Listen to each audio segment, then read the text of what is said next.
출애굽기 34장 6절부터 9절까지. 출애굽기 34장 6절부터 9절까지. 교도합니다. 6절제가 있습니다.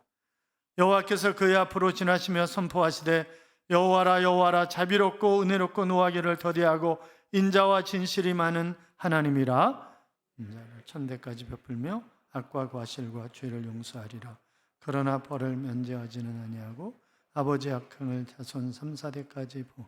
모세가 급히 땅에 엎드려 경배하며 이르되 주여 내가 주께 은총을 입었거든 원하건대 주는 우리와 동행하옵소서. 이는 목이 뻣뻣한 백성이니이다. 우리의 악과 죄를 사하시고 우리를 주의 기업으로 삼으소서. 아멘. 같이 인사하겠습니다. 주의 이름으로 잘 될 것입니다. 더 잘 될 것입니다. 끝없이 잘 될 것입니다. 아멘.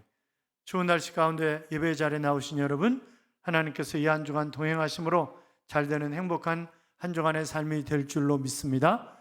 어느 여자분이 교회 나와서 예수를 믿었어요. 너무너무 좋은 거예요. 이 좋은 예수를 왜 안 믿나? 그래가지고 자기 남편을 최상의 서비스를 해가지고 교회 가자고 조르고 달래고 협박하고 그래가지고 드디어 교회 나오게 됐습니다. 하나님이 내 기도를 들으셨구나. 너무너무 감사해하면서 이제 주일을 기다린 거예요. 그런데 막상 주일이 되니까 겁이 나는 거예요. 왜냐하면 오늘 가서 목사님이 전해주시는 말씀에 내 남편이 꼬꾸라져야 되는데 오늘 설교 제목이 뭘까? 두근거리는 마음으로 주보를 딱 폈더니 죽고 죽으니라 이런 거예요. 창세기 5장이 본문이야. 보니까 누구는 몇 살에 죽고 누구는 몇 살에 전부 죽었다는 얘기예요. 그러니까 하필이면 오늘 저희는 그냥 출애굽기 쭉 해나가고 이렇게 계속 순서대로 해나가지만 대부분의 교회들이 그냥 제목 설교를 하니까 그러니까 큰일 났다 이거. 그래가지고 목사님이 원망스러운 거죠. 그래서 설교를 듣는데 설교가 하나도 안 들어오는 거예요. 자기 남편 눈치를 살펴보니까 어떤 때는 고개를 끄덕거렸다가 이랬다가 이러는 거예요. 그래서 예배 끝나고 가지고 여보 어땠어? 그러니까 나 다음 주부터 교회 다니기로 했어. 아니 오늘 보니까 목사님 설교가 신통치 않던데 그랬더니 아니야 죽고 또 죽고 그러는데 너도 죽어. 그런 마음이 들더라니. 너도 죽어. 너도 죽는다. 너도 죽어. 그런 생각이 들더라는 거예요.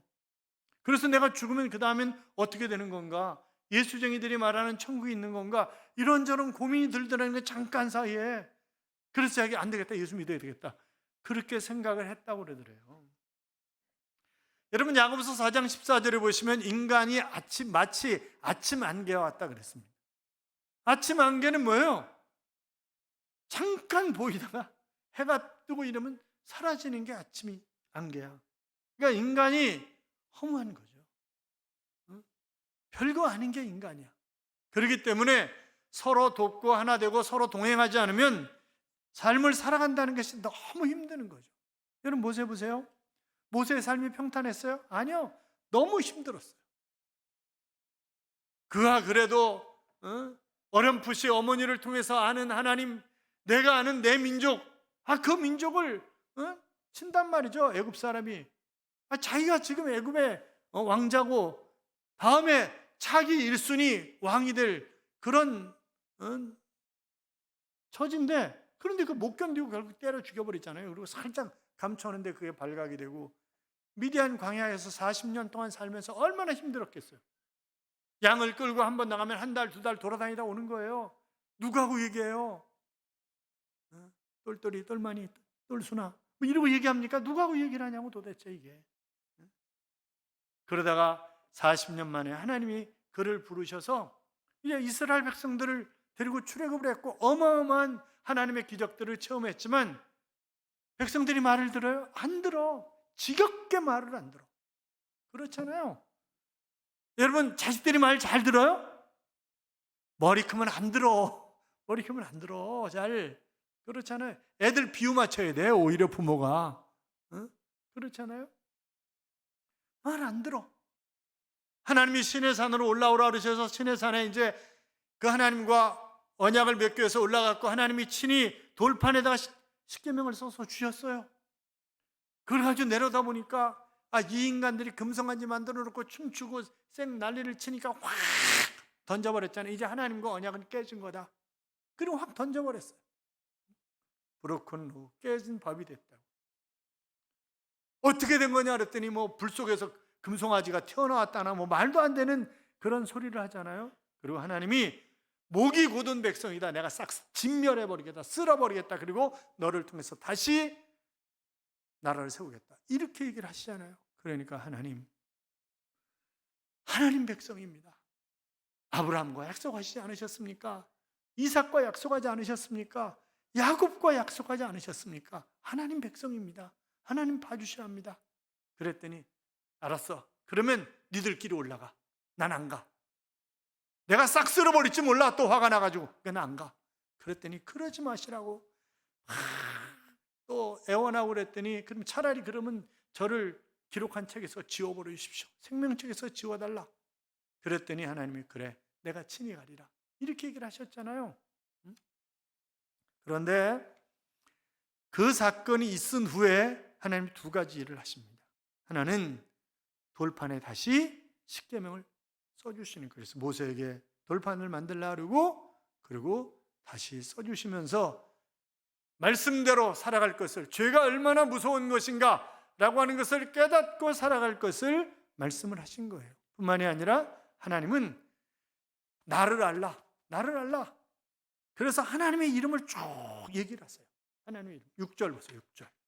6절 같이 읽어요. 여호와께서 그의 앞으로 지나시며 선포하시되 여호와라 여호와라 자비롭고 은혜롭고 노하기를 더디하시고 인자와 진실이 많은 하나님이라. 아멘. 자, 그러니까 이것이 그냥 여호와 하나님이 자비롭고 진실하시고 노하기를 더디하시고 그런 의미가 아니라 자비의 하나님이시고 진실의 하나님이시고 노하기를 더디하시는 하나님이시고 그게 하나님 이름이라는 거예요. 그게 지금 그런 얘기를 하고 계시는 거예요. 여기 그러니까 여호와는 떨기나무 불꽃 가운데 나타나셔서 하나님 그러면 누구 명을 따라서 왔다고 그럴까요? 애굽에 가서 그랬더니 나 스스로 있는 하나님이야. 그게 여호와예요. 나 스스로 있는 자야. 그렇게 말씀하셨잖아요. 또 다른 이름은 자비라고 하셨어요. 자비라고 하는 단어는 어머니가 자기 뱃속에 있는 아이에 대해서 갖는 부드러운 마음. 신약시대에 넘어와서 예수님이 백성들을 보고 불쌍히 여기시는 마음, 그것이 바로 여기 자비예요. 그러니까 지금 이스라엘 백성들이 금송아지를 만들어 놓고 하나님의 뒤통수를 치고 있는 것을 보시면서도 그들이 회개하고 그러니까 그냥 그들을 긍휼히 여기시는 그런 하나님. 그래서 하나님 이름이 뭐냐? 자비다. 자비. 그렇게 얘기를 하시는 거예요. 여러분, 지금 모세가 돌판을 던져서 언약이 깨진 것입니까? 아니요, 그렇지 않습니다. 그 언약은 여전히 유효한 것입니다. 하나님은 그 일을 통해서 이스라엘의 진정한 회개와 모세의 지도자 된 참된 모습, 그리고 하나님을 좀 더 깊이 알기를 바라시면서 그들이 온전히 돌아서셨을 때 그것을 지켜보시고 그냥 자비를 베푸시는 그런 하나님이시라는 거죠. 일반적으로 사람들은 인생의 장애물을 만나면 두 가지 생각을 합니다. 하나는 끝났어. 다 끝난 거야 이제. 다 끝났어. 그리고 헌시작처럼 자기 자신을 내던져 버리는 그런 사람들이 있습니다. 또 한 그룹은 그럴 수도 있지 다시 시작하면 되는 거 아니야? 그렇게 생각하는 긍정적인 사람들도 있습니다. 자, 현재 이스라엘 상황은 어때요? 다 끝났다. 그렇게 볼 수밖에 없는 그런 상황이에요. 그런데 하나님은 모세에게 다시 시작하자. 그렇게 말씀하시는 거예요. 사랑하는 여러분, 우리가 믿고 있는 하나님은 우리가 절망의 나락에 떨어졌을 때 우리가 어떤 죄 때문에 완전히 하나님과 등지는 삶을 산다 할지라도 그 하나님은 나를 포기하지 아니하시는 하나님이신 줄로 믿습니다. 그 하나님은 나에게 다시 시작하자. 우리 다시 시작하자. 그렇게 말씀하시는 거예요. 3살짜리 아이가 아버지가 그 말 안장을 만드는 공장에서 일을 하고 있었는데 그 아버지 공장에 놀러 와서 송곳 가지고 놀다가 잘못해서 자기 눈을 확 찔른 거예요. 그래서 얘가 이 아버지가 애를 업고 막 병원으로 뛰어갔는데 얘가 한쪽 눈을 실명했어요. 그런데 이내 또 이 한쪽 남은 눈에 전염이 돼가지고 그 한쪽 눈도 실명을 한 거예요. 이 아버지가 끝났다, 이제 끝났다, 그렇게 생각을 했는데, 그런데 자크 팔이라고 하는 그런 신부님을 만나게 됐습니다. 그 신부님이 너무너무 자상한 거예요. 그리고 하나님이 누구신지 여전히 그럼에도 불구하고 사용하시고, 그럼에도 불구하고 하나님 미래를 준비하고 계시는 그런 하나님이라고 그렇게 얘기를 하시면서 우리가 하나님 앞에 아이를 맡기자고. 그래가지고 이 아이가 신앙을 갖고 아름답게 성장을 하는 거예요. 그래서 그 아이가 수많은 시각장애인에게 희망과 용기를 주는 점자를 개발하게 됩니다. 그가 바로 프랑스의 맹인 교육자 루이 브라유라고 하는 그런 사람입니다. 사랑하는 여러분, 하나님은 다시 시작하게끔 하시는 하나님이라고. 여러분, 다윗 보세요.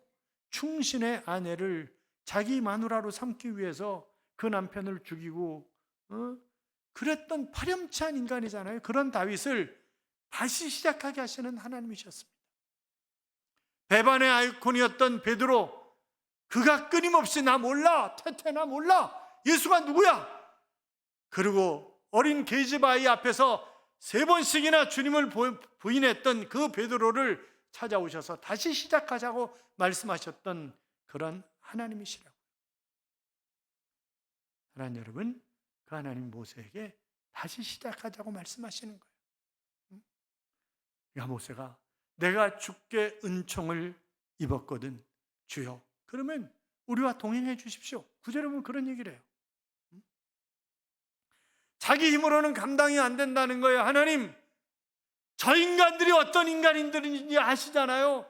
저 인간들이 얼마나 고집이 센 인간인지 아시잖아요. 제 힘으로 안 됩니다. 그러니까 하나님이 동행해 주셔야 합니다. 하나님이 저를 도와주셔야 됩니다. 그리고 매달리는 거예요. 여러분, 인생이 그렇잖아요. 옛날에 그런 노래 있었죠. 인생은 나그네 길, 그런 노래 있었죠. 어디서 왔다가 어디로 가는지. 최희준인가? 누가 불렀죠? 인생에 대한 고민이 담겨 있는 그런 노래 아니었나요? 성경은 서두에 말씀드렸던 것처럼 인생을 아침 안개라고 했습니다. 오후만 되면, 해만 나면 사라지는 허망하고 보잘것없는 존재. 그렇기 때문에 동행하시는 하나님이 우리에게 필요한 것입니다. 이스라엘 민족을 이끌고 가는 모세에게 하나님이 동행해 주셨습니다. 40년 동안 광야길을 모세 혼자 도무지 불가능한 그런 길이었는데 하나님께서 동행하심으로 모압 땅까지 인도할 수 있었고, 여호수아에게 다음 일을 인수인계 잘 할 수 있었던 것을 우리는 잘 알고 있습니다. 여러분, 우리는 하나님과 동행하는 삶을 살아야 됩니다. 그분은 나와 동행하시면서 나와 깊은 대화를 나누기를 원하시는 그런 하나님이십니다. 여호수아 1장 9절에 보시면 내가 네게 명령한 것이 아니냐, 강하고 담대하라, 두려워하지 말며 놀라지 말라, 내가 어디로 가든지 내 하나님 여호와가 너와 함께 하시느니라. 너와 동행하겠다. 파스칼은 행복은 우리 안에 있지도 않고 우리 밖에 있지도 않다, 오직 하나님과 함께 있을 때만 있다라고 말하므로 하나님과 동행하는 것이 행복이다, 그런 고백을 했습니다. 링컨은 하나님은 우리의 모든 사업마다 조용한 동반자가 되신다 라는 얘기를 했습니다. 스펄전 목사님은 하나님께서는 자녀들을 불 속에 던지실 때 본인도 불 속에 들어가셔서 역사하신다, 그런 얘기를 했습니다. 내가 감옥에 들어간다 할지라도 그 감옥에 하나님이 계시고, 내가 병원에 들어가서 누워있다 할지라도 그 자리에 하나님이 여전히 함께 하시고 나와 동행하시는 줄로 믿습니다. 믿는 분들은 크게 아멘, 아멘. 그렇습니다. 시편 16편 8절에 보시면 내가 여호와를 항상 내 앞에 모시며 그가 나의 오른쪽에 계심으로 내가 흔들리지 아니하리로다. 하나님이 나와 동행하시면 내가 흔들림 없는 그런 삶을 살아가는 것입니다. 토마스 아퀴나스가 유명한 신학자요, 철학자였잖아요. 그가 하나님 앞에 깊이 기도하는데 어느 날 하나님이 그에게 찾아오셨습니다. 아들아, 뭘 해주길 원하느냐? 주님, 저는 주님 한 분이면 됩니다. 다른 거 다 필요 없습니다. 주님만 함께 하시면 됩니다. 그때 하나님이 그에게 번쩍이는 지혜를 주셔서 그 어떤 일이든 아름답게 감당할 수 있었다고 고백하는 것을 우리가 볼 수 있습니다. 사랑하는 여러분, 우리 인생길은 불안과 어둠이 휘몰아치는 그런 시대입니다. 칠흑 같은 어둠이 가득 차 있는, 그래서 도무지 혼자 헤쳐나가기 너무나 힘든 그런 인생길 아닙니까? 사도 바울이 270명의 제자들과 함께 로마로 가고 있었습니다. 물론 그 사람들이 다 죄수는 아니었죠. 유라굴로라고 하는 광풍을 만나가지고 배가 파손이 됩니다. 그런데 그에게는 평안함이 있었습니다. 왜요? 내가 너와 함께한다. 내가 로마에 가서 복음을 전해야 할 것이고, 그리고 저들을 다 내 손에 붙였다. 걱정하지 마라. 그래서 평안함 속에서 그들을 전부 건져내는 그런 모습을 우리가 볼 수 있잖아요. 디모데후서 4장 7절 이하에 보면 나는 선한 싸움을 싸우고 나의 달려갈 길을 마치고 믿음을 지켰으니 이제 후로는 나를 위하여 의의 멸관이 예비되었으므로 주곧 의로우신 재판장이 그날에 내게 주실 것이며 그랬습니다. 주님이 동행하면 결국 내가 받을 상이 있다고 하는 것입니다. 사랑하는 여러분, 사랑하는 사람과 동행해도 너무나 힘이 되고 즐거운데 만왕의 영이시며 만주의 주이신 하나님이 나와 동행하신다고 한다면 두려울 것이 무엇이 있겠습니까? 용혜원이라고 하는 시인이 동행이라고 하는 시를 썼습니다. 한번 들어보세요. 인생길에 동행하는 사람이 있다는 것은 참으로 행복한 일입니다. 힘들 때 서로 기댈 수 있고 아플 때 곁에 있어 줄 수 있고 어려울 때 힘이 되어 줄 수 있으니 서로 위로가 될 것입니다. 여행을 떠나도 홀로면 고독할 터인데 서로의 눈맞춤에 웃으며 동행하는 이 있으니 참으로 기쁜 일입니다. 사랑은 홀로는 할 수가 없고 맛있는 음식도 홀로는 맛없고 멋진 영화도 홀로는 재미없고 아름다운 옷도 보아줄 사람이 없다면 무슨 소용이 있겠습니까? 이제 그런 시입니다. 사랑하는 여러분, 하나님 나를 사랑하십니다. 믿으십니까? 그 하나님 나와 함께 하시길 원하신다고요. 요새 아이들이요, 결혼해가지고 2, 3년은 혼인신고를 안 한대요. 이 인간이 진짜 나를 끝까지 사랑을 안 하나? 보고 나서 그 다음에 혼인신고를 한다는 거죠. 그런데 규서가, 사랑은 내가 정말 이 사람 없으면 못 살 것 같아 라고 하는 그런 사랑은 길어야 3년이에요. 길어야 3년. 평균 18개월이랍니다. 그건 심리학자들이 조사한 겁니다. 평균 18개월이라는 거예요. 그러니까 결혼해가지고 그냥 불쌍해서 살고 감사해서 살고 정들어서 살고 그러는 거예요. 사랑해서 사는 거 아니야. 그래요, 안 그래요, 성가대? 응? 엄마 아버지들한테 물어보세요. 그러니까 청년들 착각하지 마라. 그 사랑이 영원토록 아니요. 주님이 주는 사랑만 영원한 거예요. 세상이 주는 사랑은 영원한 게 아니에요. 우리가 한때 많이 사용했던 말이 있습니다. 웰빙이라고 하는 단어입니다. 사람이 사람답게 잘 사는 것을 의미하는데 여기 한 단어가 붙었죠. 잘 사는 것도 중요하지만 잘 죽는 것도 중요하다. 웰다잉이라고 하는 그런 단어가. 그런데 사람답게 죽는 것, 그것도 중요하지만 사람답게 아름답게 늙어가는 것도 중요하다. 그래서 윌 에이징이라고 하는 그런 단어가 또 생겼잖아요. 그러니까 우리가 사람처럼 살고 사람처럼 아름답게 늙어가고 사람처럼 아름답게 죽어가야 되는데 누굴 보면 돼요? 모세를 보면 돼요. 모세. 그러니까 모델이 모세야, 모세. 물론 그가 파란만장한 삶을 살았지만 그가 정말 아름다운 삶을 살아가잖아요. 결국 하나님 기뻐하시는 거절할 것을 거절하고 히브리 11장에 보면 모세는 바로의 공주의 아들이라 칭함을 거절하고, 그러니까 거절할 것 거절하고 바라볼 것 바라보고 달려가는 그런 삶을 그가 산다고요? 아름답게 늙잖아요. 아름답게 죽잖아요. 그가 무덤도 못 찾아 하나님이 데려가셨는지 어떻게 했는지. 사랑하는 여러분, 우리는 실패할 수 있습니다. 그러나 하나님은 우리를 위해서라면 돌판이 2개가 아니라 100개, 1000개라 할지라도 다시 만들어 주실 수 있는 그런 하나님이세요. 다시 시작하자. 내가 누군지 아니? 이러면서 이름을 가르쳐 주신 하나님. 여러분 왜 그래요? 우리가 피로 사신 하나님의 자녀이기 때문에 그렇습니다. 그리고 우리에게는 모세보다 더 중한 중보자이신 예수 그리스도가 계시기 때문에 그렇습니다. 그렇기 때문에 우리가 아무리 언약의 돌판을 우리가 죄짓고 깨뜨린다 할지라도 하나님은 쓰시고 또다시 쓰시는 그런 하나님이시다 라고 하는 것을 잊지 말자고요.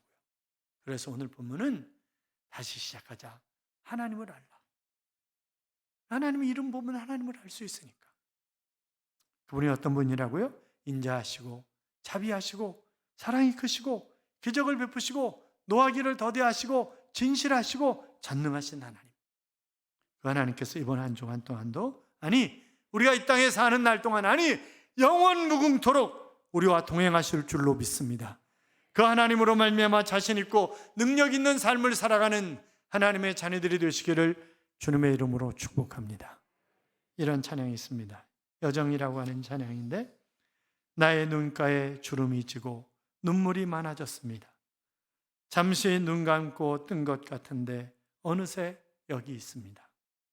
가슴 아픈 날도 많았었고 기쁜 날도 있었습니다. 짧은 여정을 뒤돌아보니 하나님의 은혜입니다. 지금까지 나의 여정은 모두 하나님의 은혜라. 지금까지 나의 모든 여정은 인도하셨네. 나의 남은 모든 여정을 모두 하나님께 맡기리라. 나의 모든 삶 마치는 날까지 붙드시리 라고 하는 그런 찬양입니다. 하나님께서 지금까지 우리를 인도하신 줄로 믿습니다. 우리를 영원 무궁토록 인도하실 줄로 믿습니다. 그 하나님 앞에 맡기고 사는 그러한 삶이 되시기 바랍니다.